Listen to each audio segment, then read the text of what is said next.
여러분 안녕하십니까. 강민도TV 자유조선을 시작하겠습니다. 오늘은 우크라이나와 러시아의 전쟁에 대해서 좀 이야기해야 될 것 같습니다. 왜냐하면 우리와 직결되는 상황이기 때문입니다. 또 중국의 대만 침공도 러시아의 우크라이나 침공 상황이 상당히 영향을 줄 수가 있기 때문입니다. 자, 제가 여러분들 예전에도 미리 말씀드린 것처럼 지금 전선은 고착화된 상태입니다. 물론 바흐무트를 러시아가 탈환했다고 합니다. 완전히 탈환하진 않았지만 이미 고반 다 탈환했다고 합니다. 그래 놓고 더 이상 진격을 하지 않고 전선을 고착화시키면서, 즉 왜 이 바흐무트는 도네츠크주의 한 도시이기 때문에 이 바흐무트는 바로 도네츠크 수도로 진격하는 관문이라는 것입니다. 근데 그 관문을 이미 러시아가 장악함으로써 도네츠크와 루안스크는 이미 두 개 주는 러시아의 의도대로, 즉 푸틴의 의도대로, 즉 러시아 수중으로 들어온 것으로 사료됩니다. 그렇다면 이미 루안스크주와 도네츠크주는 러시아 이 푸틴의 손에 떨어졌다면 이제 전황은 달라질 것입니다. 제가 말씀드린 대로 여러 차례 여러분께 말씀드렸지만,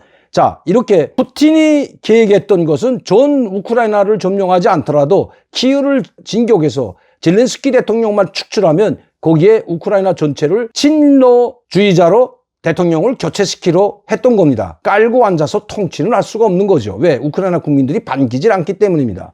그러나 그것도 실패했습니다. 키이우로 진격하다 오히려 격퇴당해서 쫓겨나는 수모를 당했죠. 그리고 이제 이 전선은 도네츠크주와 루안스크주로 이제 고착화 되는 상황입니다. 자, 이렇게 고착화시키면서 전쟁 피로감에 시달릴 수 있도록 푸틴은 맹공격을 퍼붓고 있습니다. 뭘로 맹공격 퍼볼까요? 바로 미사일입니다. 미사일과 폭격기로 계속해서 우크라이나를 괴롭히고 있다는 겁니다. 키이우를 비롯한 전역에 어제부터 지금 맹공격을 하고 있다는 것이 우크라이나에서 들어오는 소식입니다. 이렇게 되면 푸틴은 잃을 것이 더 이상 없습니다. 또 이 우크라이나 군대도, 즉 젤렌스키도 더 이상 도네츠크나 루안스크주로 공격할 수 있는 능력을 점점 상실하고 있다는 것입니다. 아무리 미국에서 군사원조를 주고 탱크를 주고 또 독일에서 신형 탱크를 줘도 이제는 봄이 되면서 논밭이 모두 질파화됐기 때문에 고정된 길로만은 진격할 수가 없는 것입니다. 즉 공격할 수가 없다는 거죠. 고정된 길로 공격하게 되면 금방 노출돼서 모두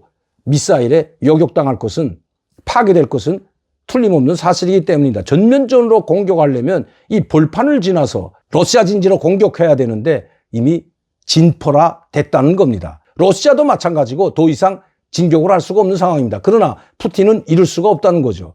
자, 여기에 젤렌스키 대통령과 우크라이나 국민에게 악재가 하나 생겼습니다. 미국이 전쟁 피로감 때문에 이제 더 이상 백지수표와 같은 우크라이나에 대한 지원을 중단하라는 목소리가 점점 높아지고 있다고 합니다. 바로 미국에서 말이죠. 벌써 전쟁이 1년이 지나버렸습니다. 꼭 우리 한국 6.25 전쟁을 보는 것과 같은 거죠. 이승만 대통령이 절대 북진 통일, 이번에 통일하지 못하면 우리는 통일의 기회를 놓친다. 결코 우리는 휴전협정을 하지 않겠다. 우리는 북진 통일을 반드시 이루겠다고 휴전협정에 사인을 하지 않았던 것이 이승만 대통령이었습니다. 이승만 대통령의 말이 맞아 들어갔던 거죠. 그러나 전쟁 피로감, 3년 동안에 38선을 비롯한 지금의 군사분계선상에서 고착화돼서 땅 따먹기 식으로 계속해서 사람들이 희생되면서 포사격 당하고 일퇴하면서 그 고착화된 데에서 한 발짝도 더 나가지 못하는 상황에서 전쟁의 피로감이 쌓여갖고 미국 내에서도 전쟁을 끝내라는 이런 반전 시위가 확산되자 미국도 급기야 이승만 대통령이나 우리 한국 정부의 승인 없이, 우리 한국 정부의 동의 없이 저희들끼리 휴전협정을 맺었던 것이 오늘의 휴전협정입니다. 북한과 미국의 휴전협정이죠. 자, 우리는 거기에 사인도 하지 못했습니다. 미국 클라크 유엔군 사령관에 했던 클라크 장군과 북한 쪽에서는 남일 장군이 와서 휴전협정에 서명을 했죠. 자, 그것이 오늘의 휴전협정입니다. 지금 우크라이나 전쟁이 그렇게 되어가고 있다는 겁니다. 엄청난 지원을 해줬지만 결국 미국이나 나토가 많은 지원을 해줬지만 우크라이나는 이제 도네츠크와 루안스크, 동자포리자 지역까지, 물론 동자포리자는 러시아가 포기를 하겠죠. 그러나 루안스크주와 도네츠크주를 아마 독립공화국으로 인정하는 상황에서 휴전이 맺어질 것 같습니다. 아니, 종전이 맺어진다고 해도 과언이 아니죠. 미국이 지원을 끊긴다면 우크라이나 국민과 정부와 그리고 젤렌스키 대통령에게는 상당한 치명타가 될 것입니다. 그런 이야기들이 계속 들려오고 있습니다.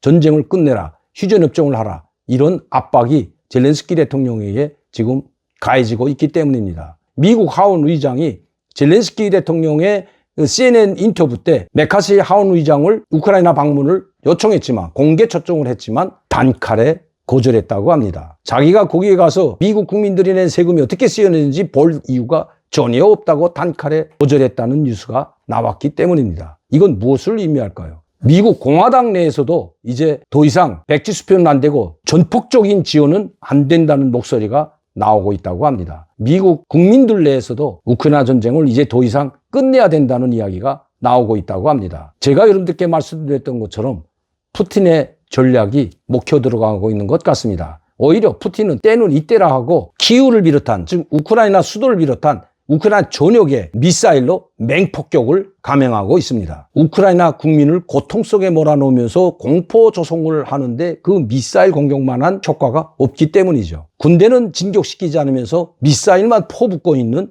러시아. 아마 러시아 우크라이나에 대한 침략 전쟁도 곧 끝이 날 것 같습니다. 우리는 여기서 교훈을 얻어야 된다는 것입니다. 젤렌스키 대통령은 항전을 하고 싶어도 무기와 돈이 없으면 더 이상 항전할 수가 없기 때문입니다. 그렇기 때문에 자주 국방이 얼마나 절실한가 하는 것을 우리는 우크라이나와 러시아 전쟁에서 그 교훈을 찾고 우리도 자주 국방에 한 발 더 다가서야 될 때가 됐다는 것입니다.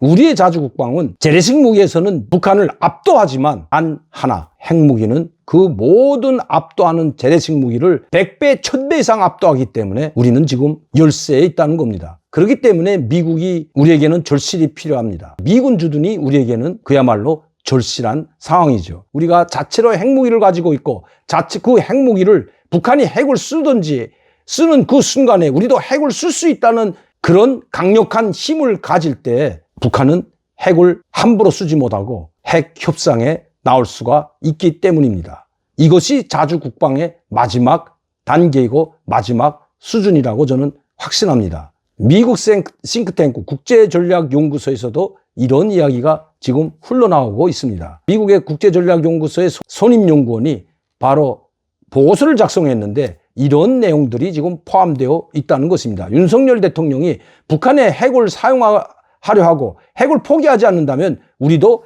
핵무장을 할 수밖에 없다는 이 이야기를 다시 꺼내면서 지금 이미 핵무장 수준에 들어갔을 것이라는 보고서를 이미 냈다는 것입니다. 여기에 대책을 세워야 된다는 겁니다. 즉 한국이 동맹이지만 동맹에 대해서 핵을 인정해 줄지 어떨지를 여기에 대한 대책을 세우지 않으면 엄청난 일이 벌어질 것이라는 보고서가 작성돼서 백악관에 전달됐다는 이야기가 뉴스에 나왔기 때문입니다. 북한이 아니라 바로 러시아와 중국을 견제하기 위해서도 우리는 반드시 핵무장을 해야 됩니다. 북한이 핵무장을 러시아나 중국이 묵과하고 있는 한 결코 우리의 핵무장을 소홀히 해서는 안 된다는 겁니다. 오늘도 강민도TV 자유조선을 시청해 주신 여러분들께 진심으로 감사를 드립니다. 많은 분들이 시청하고 구독할 수 있도록 전파를 부탁드리면서 저는 내일 이 시간에 다시 뵙겠습니다. 감사합니다.